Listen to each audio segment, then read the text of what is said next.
Ini hadis dari Sayyidina Abdullah bin Umar bin Khattab radhiyallahu anhuma.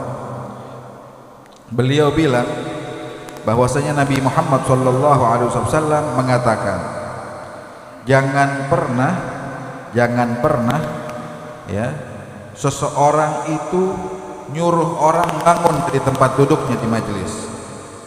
Jangan pernah ada orang nyuruh orang lain bangun dari tempat duduknya di sebuah majelis. Tapi kalau dia mau duduk di situ, minta biar dia geser dikit.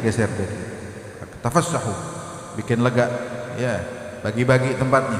Tawassau, gitu, minta untuk diberikan tempat. Ini hadis muttafaqun alaih. Artinya muttafaqun alaih diriwayatkan oleh Imam Al-Bukhari dan juga Imam Muslim. Nah, Abdullah bin Umar bin Al-Khattab radhiyallahu anhu arda, beliau ini merupakan salah seorang sahabat Rasulullah yang di antara tokohnya para sahabat. Beliau dikenal sebagai ulamanya sahabat. Jadi sahabat nggak semuanya ulama juga, ya, di kelasnya mereka, ya. Jangan bukan ulama dia, lah, maksud di kelasnya mereka. Tapi sahabat Rasulullah, Nabi bilang ashabi kan nujum bi ayyihim iqtadaitum. Sahabat saya, kata Rasulullah, kayak bintang di langit. Yang mana yang ente pilih, ente pegangan, pasti ente bakal dapat hidayah dari Allah Subhanahu wa taala. Namun di antara mereka ada yang tersohor dengan keilmuannya. Ya, ada yang tersohor dengan keilmuannya sehingga mereka menjadi rujukan dari para sahabat yang lainnya. Beliau juga dikenal selain faqih, beliau juga dikenal sebagai orang-orang yang lebih memiliki pengetahuan dalam ilmu tafsir. Nah, beliau diberikan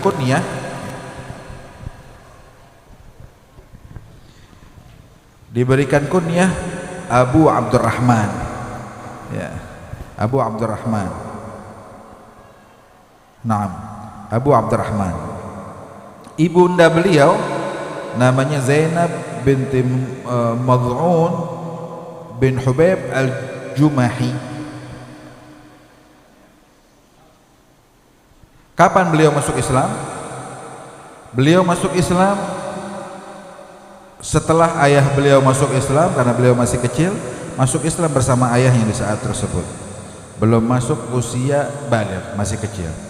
Sehingga beliau juga di antara sahabat yang tidak menyaksikan perang Badar karena usia. Ya, karena usia.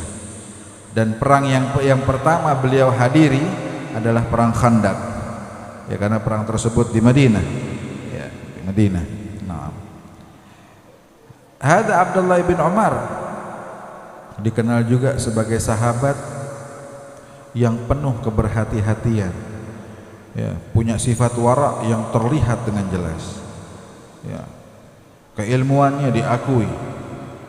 Dan beliau nih uniknya, Abdullah bin Umar ini, beliau nih adalah seorang sahabat yang senang ngikutin jejaknya Rasulullah dengan teliti, ya, kathir al-ittiba' li athar Rasulullah SAW. Senangnya tuh kayak begitu, lebih teliti dalam mengikuti jejak langkahnya Rasulullah sallallahu alaihi wasallam. Dan sifat utama beliau, yang ini juga menjadi sifat yang harusnya seorang dai punya sifat tersebut. Apa itu? Syadidul ihtiyat fi fatwa. Ya, dia benar-benar menjaga, ya, nggak mau sembarangan ngejawab. Banyak orang zaman sekarang malu kalau bilang wallahu a'lam. Ya, ditanya pasti dijawab terus. Padahal ulama-ulama kita dari zaman dulu kalau kita lihat tuh, ditanya berapa soal dijawab paling cuma 10%. Sisanya wallahu a'lam. Ya, nggak tahu. Gitu. Kan min kubar syuyukh, dia bilang, aneh kalau ditanya sesuatu masalah terus aneh jarak jeda antara murojaahnya aneh tentang masalah tersebut, ya, dengan saat ditanya itu sudah lebih dari 3 hari, aneh bakal bilang wallahu alam, tunggu dulu, aneh murojaah lagi dulu. Ya, tapi banyak orang zaman sekarang tanya sedikit main bikin fatwa aja begitu, akhirnya apa? Akhirnya salah, nah bingung deh. Apalagi kalau di televisi, wah malu kalau kagak tahu. Ya malu kalau kagak tahu, mesti tahu semuanya. Akhirnya jadi berantakan. Hadza Abdullah bin Umar lah. Beliau benar-benar menjaga benar-benar. Beliau ya memiliki riwayat hadis dari Rasulullah cukup banyak. 2630 hadis.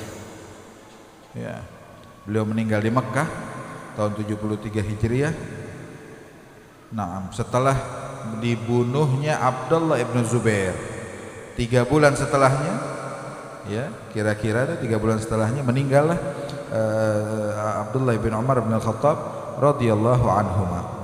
Disolatin oleh pemimpin di saat tersebut Al-Hajjaj bin Yusuf Al-Thaqafi. Nah, usia beliau saat itu 86 tahun. 86 tahun. Nah, 86 tahun. Masya Allah. Inilah mereka para sahabat Rasulullah. Nah, Nabi bilang, kata Rasulullah, la yugimar rajulur rajula.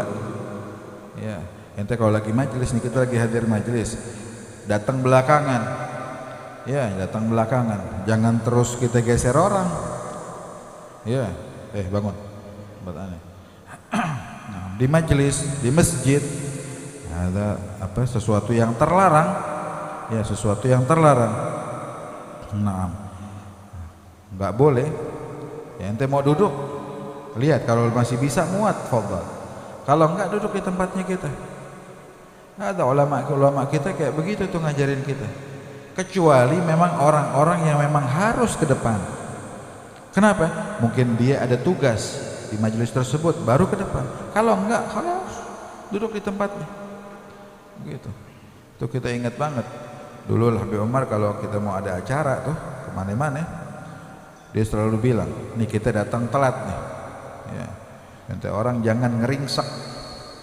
Ya. Duduk di tempat yang ada, tempat duduk di situ. Ya. Mau di mana aja duduk. Yang penting hatinya kita di majelis. Banyak orang hadir majelis duduknya di depan, tapi hatinya entah di mana. Naudzubillah. Ya, begitu. Jangan sekali-kali kita geser orang. Ya, jangan sekali-kali kita geser orang. Nah, terus gimana caranya? Kalau ada celah, kalau dikasih duduk. Kalau nggak dikasih lah. Kira-kira kita bisa nggak tuh kayak begitu? Hadza min adabin nabawiyah. Adabnya Rasulullah sallallahu alaihi wasallam. Hadis ini ngajarin buat kita beberapa hal. Ya, ngajarin kepada kita beberapa hal. Yang pertama dikatakan istihbab al-lutuf fit ta'amul bainal muslimin. Kita kalau mau ta'amul sama muslim, mau berinteraksi sama orang muslim khususnya, atau umum dengan manusia siapapun itu, bahkan dengan hewan sekalipun, maka kita harus punya pola interaksi yang latif, yang lembut, jangan kasar. Ya, jangan apa-apa main sikut aja, geser. Ya. Ingat aneh dulu waktu mau berangkat haji tahun 2007, akhir 2006, ketemu Habib Umar. Terus tahu pesannya apa? Dia bilang sama kita, nanti kalau lagi haji jangan pernah ente orang ngeringsek sampai ngegeser orang atau nyakitin orang lain, apalagi berebutan mau cium Hajarul Aswad. Ya, tahu nggak kenapa? Kenapa? Karena kita nggak tahu, mungkin orang yang kita sakitin tuh padahal dia nanti yang bakal nolongin kita di yaumil qiyamah, kita nggak tahu. Tapi ente sakitin dia sekarang, padahal nanti mungkin sebabnya dia itu ente masuk surga. Sampai kayak begitu. Ya, sehingga kita sampai mikir kalau mau cium Hajarul Aswad ramai orang, udah jangan dulu deh. Ya, cuman kita minta sama Allah kalau belum dicium balik lagi ntar, kan begitu. Jadi nggak rugi juga. Ya. Nah, kita diperintahkan untuk lembut kepada setiap muslim. Ya. Apalagi di majelis, dimanapun kita mesti lembut. Kalau sesama muslim kita mesti lembut, kira-kira sama anak kita, sama bini kita gimana? Ya. Sebab Nabi ngajarin kelembutan dalam segala hal. Dengan binatang pun lembut. Ya.